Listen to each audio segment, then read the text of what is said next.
Hey guys, how are you doing? Essa semana nós vamos ver a segunda parte da revisão. Vai vir agora o Relative Pronouns e os Phrasal Verbs. Mas no decorrer do mês nós também nós teremos mais revisões, então a gente vai ver cada um pouco mais específico também e outros tipos de habilidade, focando nas habilidades de leitura, tá? Então vai vir tudo bem casadinho. E, bom, vamos lá. O que é que eu preciso que vocês se lembrem com o Relative Pronouns? Eu sei que aqui, como nós estamos lidando com escola e que vocês devem aprender cada um desses pronomes relativos, né? Não existem apenas as WH questions, when, why, what.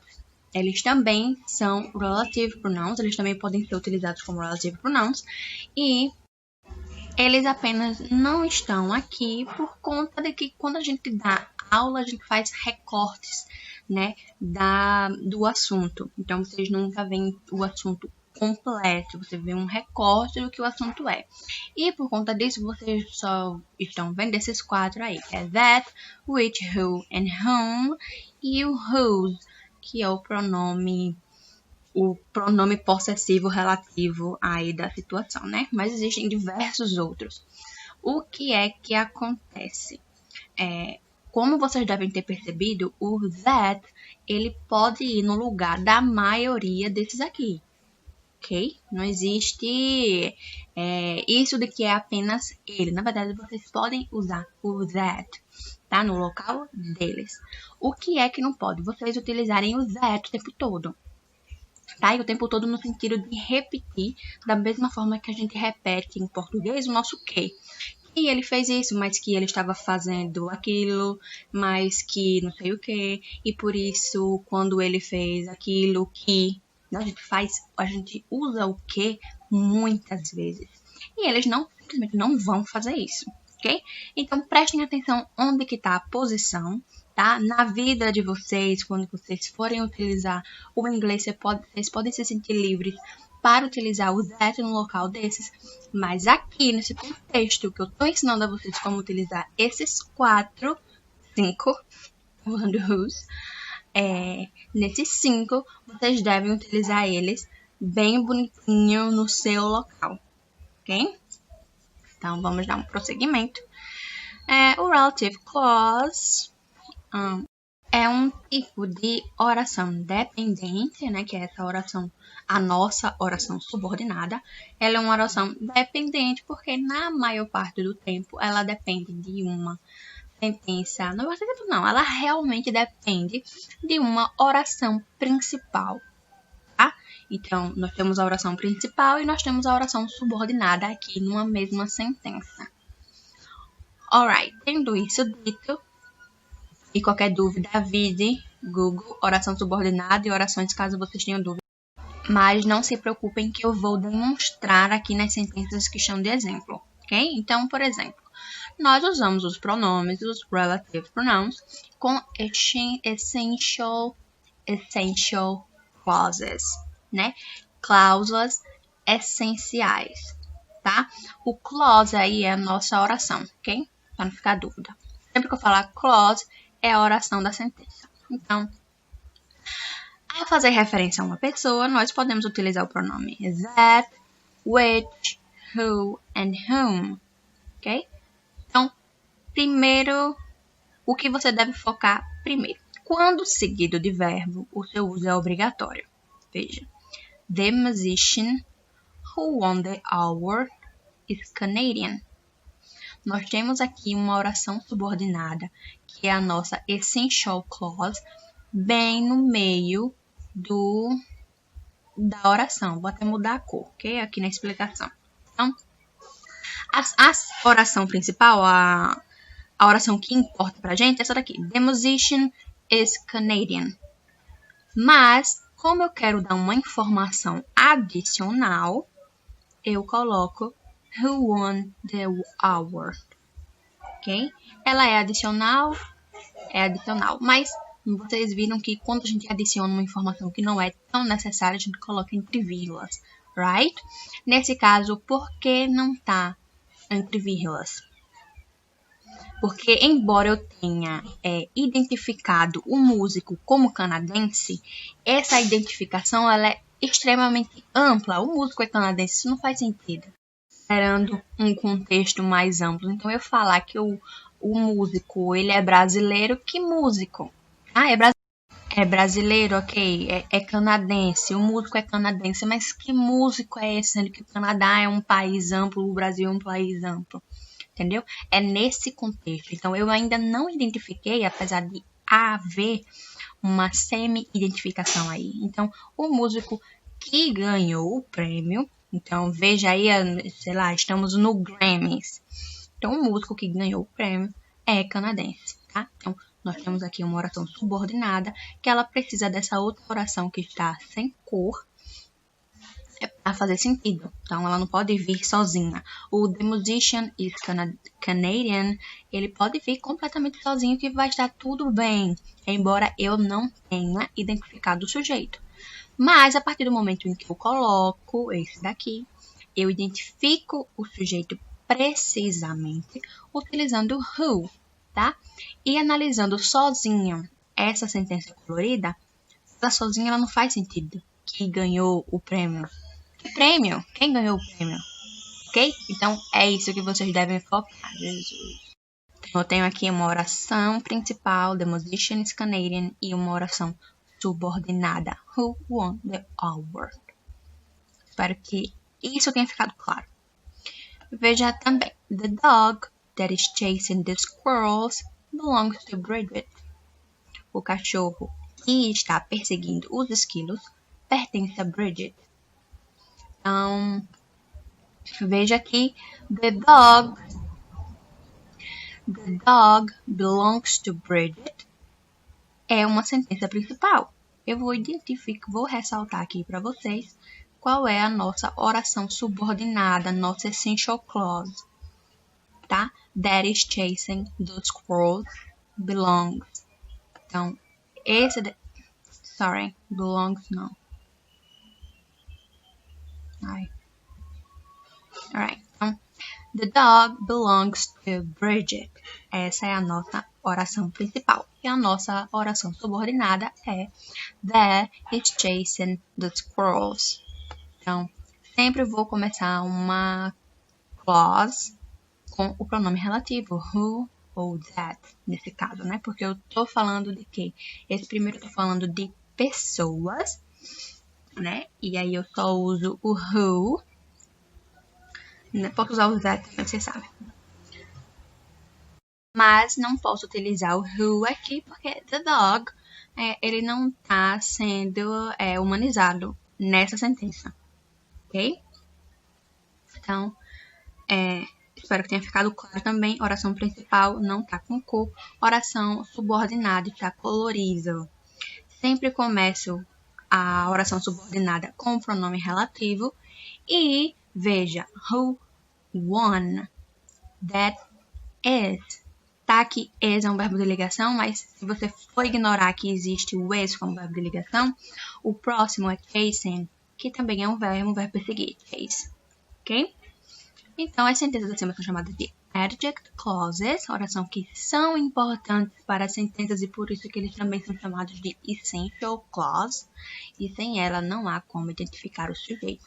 Então, ok, the dog belongs to Bridget, o cachorro pertence a Bridget, mas digamos que Bridget tenha vários cachorros. Então, de qual cachorro ela está falando? Eu não estou realmente identificando esse cachorro, tá? Da mesma forma que The Musician is Canadian não me diz muita coisa a respeito desse músico. E se o adjective clause tem a informação necessária para identificar o sujeito, não use vírgulas. Ok?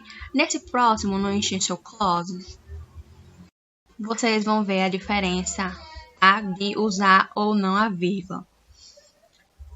Claro, isso daqui, essential clauses, se não tiver, me sinaliza, tá?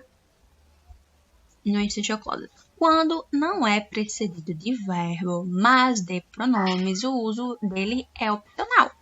E esse fenômeno é chamado de omitting relative clause. É algo até, inclusive, que vocês podem pesquisar mais a respeito, tá? Isso significa que, se não tivesse pronome relativo, daria a mesma coisa, tá? Eu não sei se eu consigo fazer esse daqui com... Não consigo.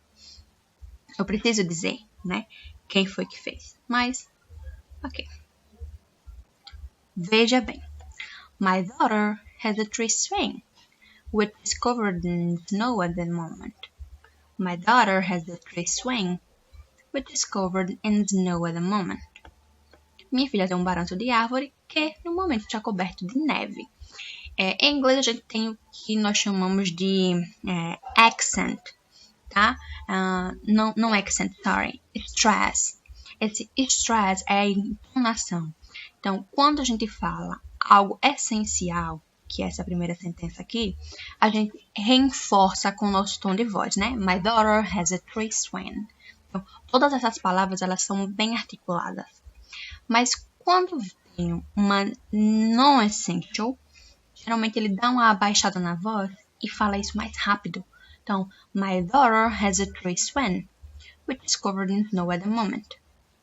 Ok? Mas não é algo que vocês precisam focar no momento, porque vocês não estão falando inglês. Mas no momento em que a gente começar a falar sobre speaking, nós iremos focar mais um pouquinho nisso, ok? Então, eu tenho uma essential clause, my daughter has a tree swing, que faz completo sentido. Então, minha filha tem um balanço de árvore. Ponto. Não tem sentido? Tem. A minha filha tem um balanço na árvore. Ok. Mas eu tô identificando, tá? Ainda mais o que não precisa. Por isso eu adiciono uma vírgula aqui. Which is covered in snow at the moment. E está no momento coberto de neve. Eu preciso dizer que ele está coberto de neve? Não preciso. É uma informação super a mais e que não faz a menor diferença com ou sem essa sentença. Essa frase na sentença. Ok? Oração, né? Então, which is covered in snow at the moment é a nossa oração subordinada. Ou seria insubordinada nesse caso? Insubordinada. Aqui embaixo, Jack, who's retired now, spends a lot of time with his grandchildren. Aqui então Jack, who's retired now, spends a lot of time with his grandchildren. Jack, who's retired now, spends a lot of time with his grandchildren. Então, Jack, né? Aquele que está aposentado agora passa muito tempo com seus netos. Então, nós temos Jack passa muito tempo com seus netos, que é a nossa oração principal, e Jack, who's retired now,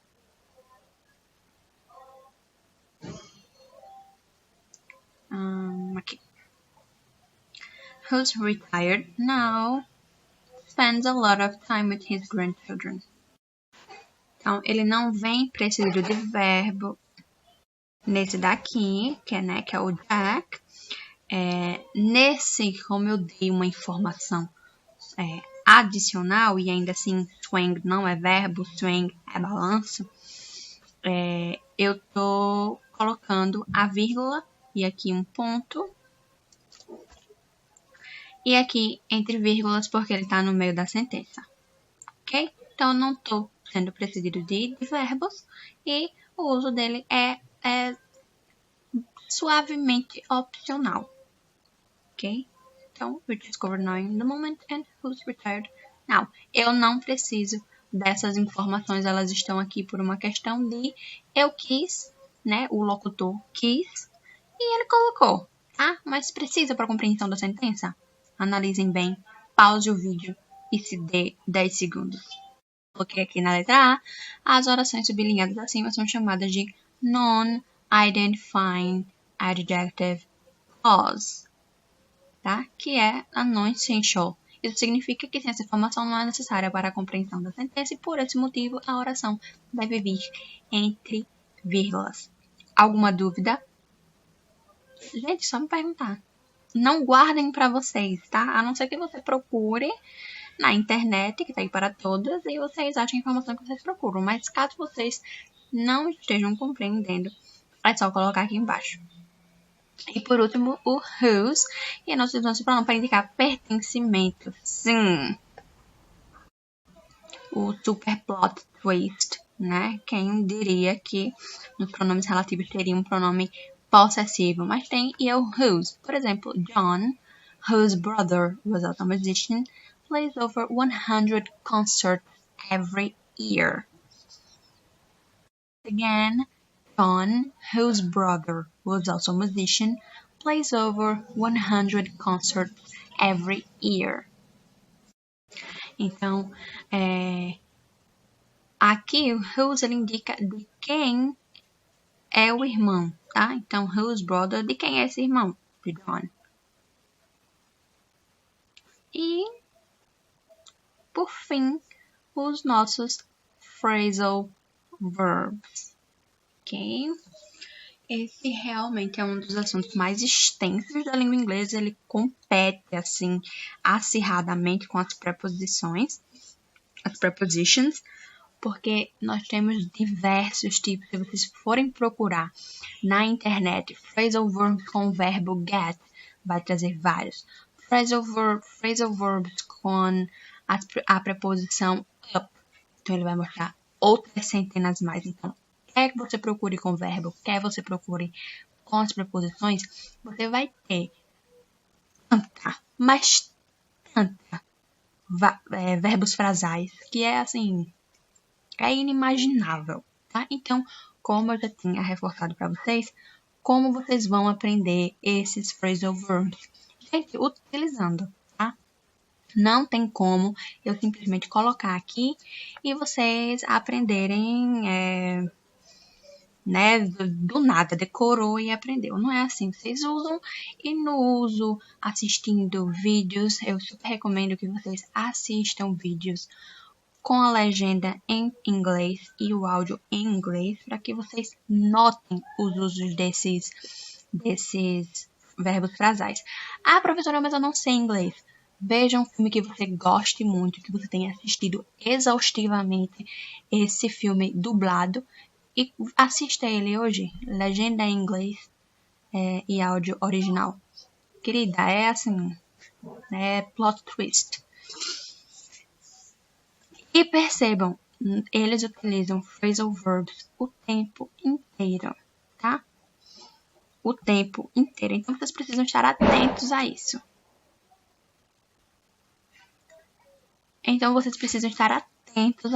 Vamos lá. Os phrasal verbs são divididos entre separáveis e inseparáveis, que é o nosso A e o nosso B aqui, tá? Eu coloquei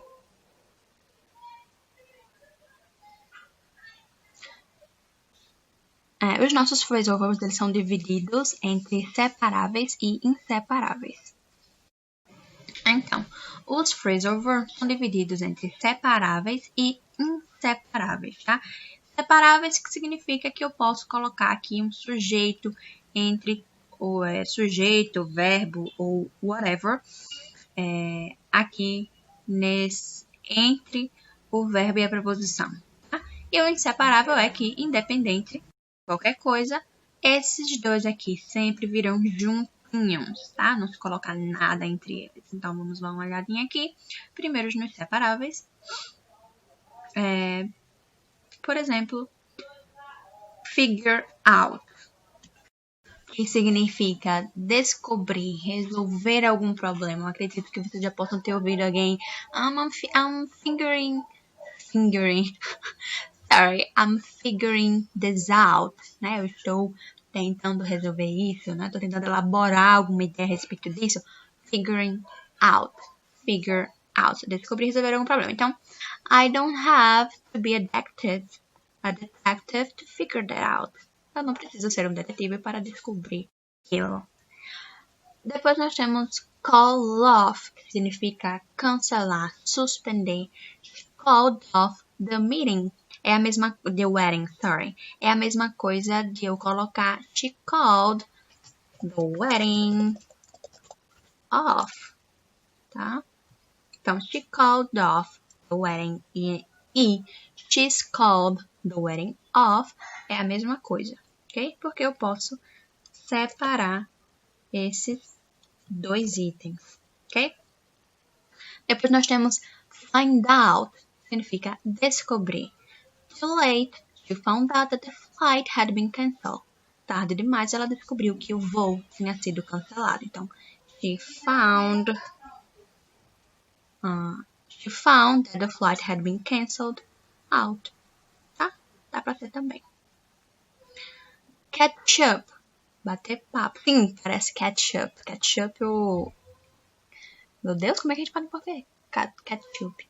Ketchup. O ketchup é o mesmo que o nosso ketchup. Então, sonoramente, tá? Bater papo. Pode ser usado como bater papo. Pode ser utilizado para alcançar. Então, can you catch me up on the news? Can you catch me up on the news? Você pode me inteirar das novidades? Catch me up. Me inteirar. E nós temos também make up, que significa criar, inventar. She keeps making up excuses. Ou she keeps making excuses up. Tá? Criar, inventar. Ele continua inventando desculpas. You keep making up excuses to learn English. No more, friend. E temos os inseparáveis. Então, aqui nós temos look for, que é encontrar, desejar. Vocês viram isso? A maior parte. 2 com look, ok. I found what I've been looking for in myself, Diamonds Marina. Eu encontrei o que eu estava procurando em mim mesma, tá? Looking for é um verbo, então muda de acordo com a sentença.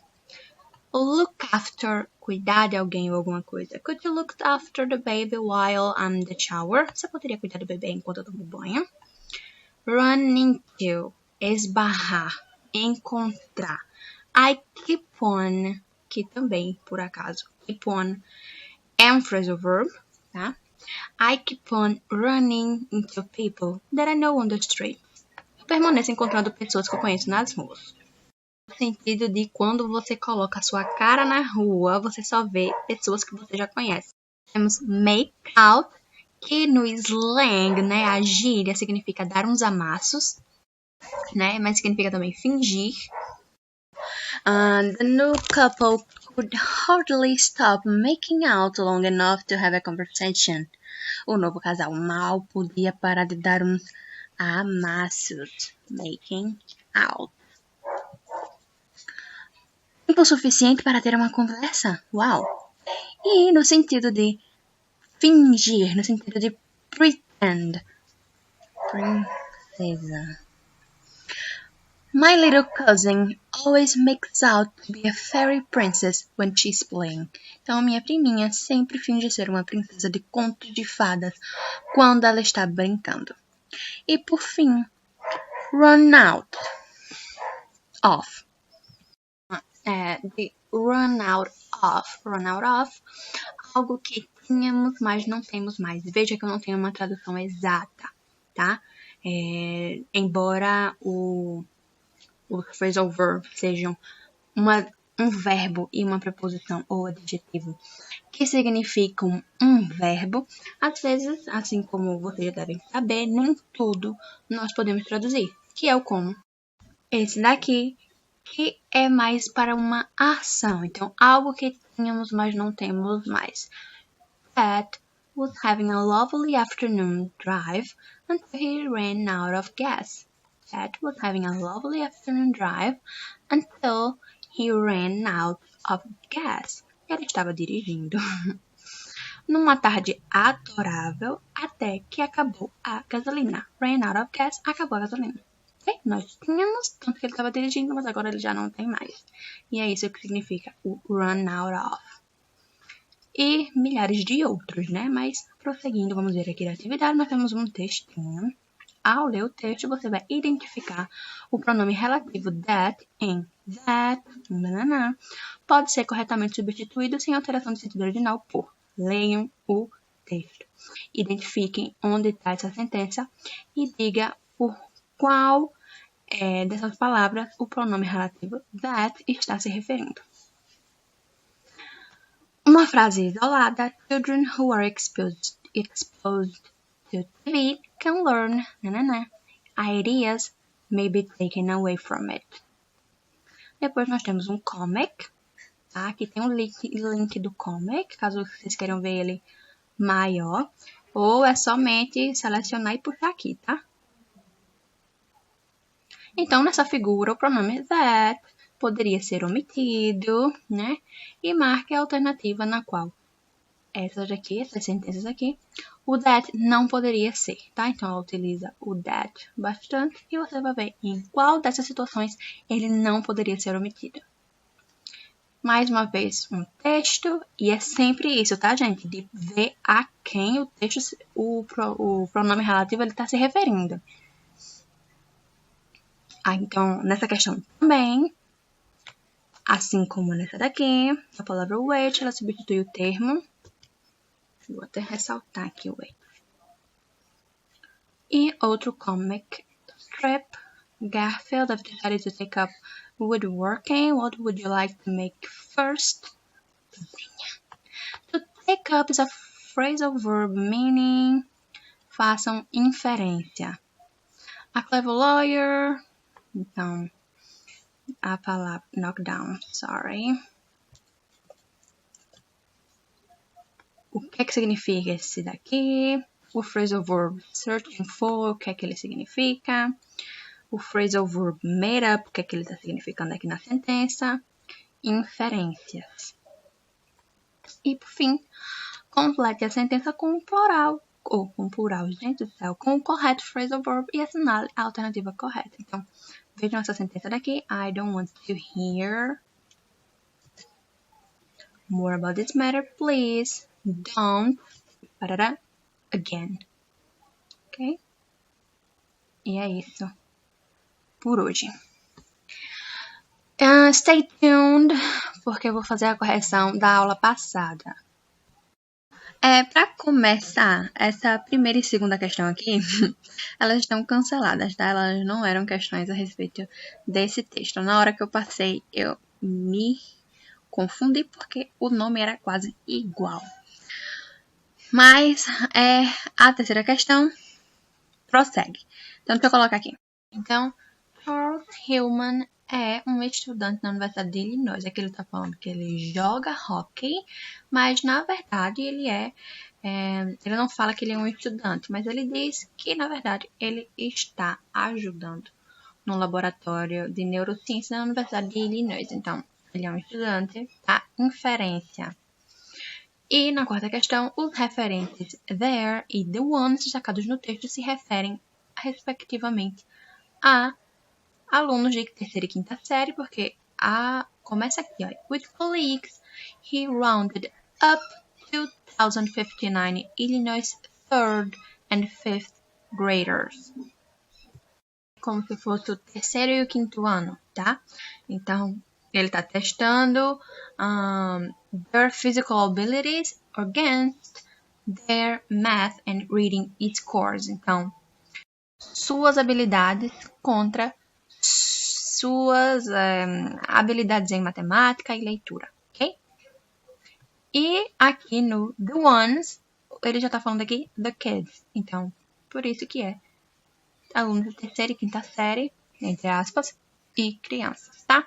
Aqui no texto, Spanish face transplant patient goes public.